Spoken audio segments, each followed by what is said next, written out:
Hello students, welcome to the special class.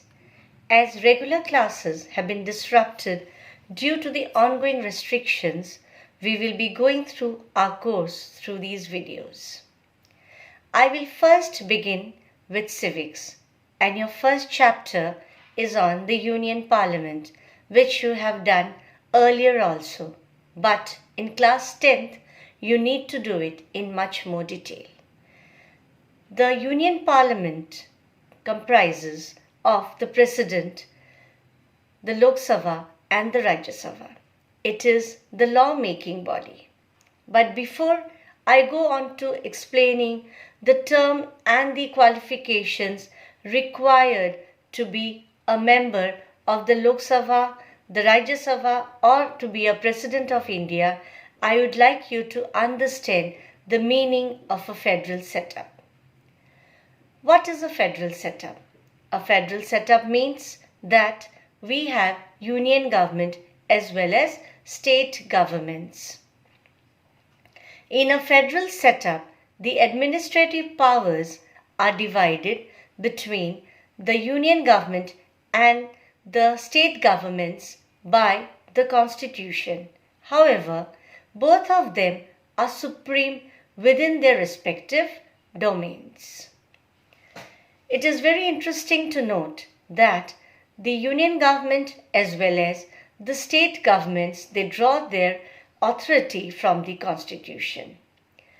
The state governments are not agents of the union government, nor do they draw their authority from it. It is to be noted that in India, nowhere in the Constitution of India do we find the word federation. Then, why did we opt for a federal setup? We opted for a federal setup because India is a large country with a lot of diversity, and we had to save it from the separatist forces which would try to separate the states as independent units from the Indian Union.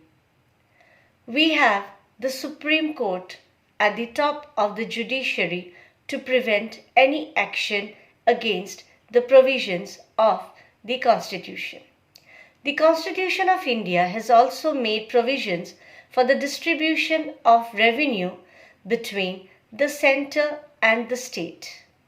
But it is very interesting to note that though we have a federal setup, we also have some unitary features in our constitution, such as the Constitution of India provides for a strong center. Now what does that mean?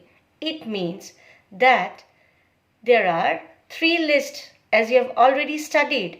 We have the union list, which has 97 items. You have the state list, which have 67 items.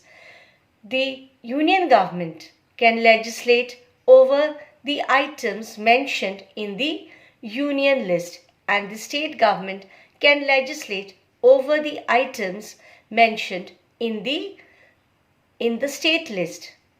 Both the union government as well as the state government can legislate over the items mentioned in the concurrent list, which are 47 items. However, the union government has overriding power over it. We have single citizenship for union and states. That means that you may be residing in any part of India, but in any state, but you will only have the citizenship of the country. That is only a Indian citizenship. Then we have just one constitution. If you have total federation, you have dual citizenship as well as multiple constitutions. Constitutions for the states as well as for the country as a whole. But in India, we have a single citizenship and a single constitution for the whole country. So, the kind of arrangement that we have in India, we can say that we have quasi-federation. Another very clear pointer to the unitary character is the existence of the union territories, which are directly governed by the union government and they do not enjoy any independent power. So in this video, we studied about the federal setup in India. And in my next video, we will learn about the terms and the qualifications required to be a member of the Lok Sabha.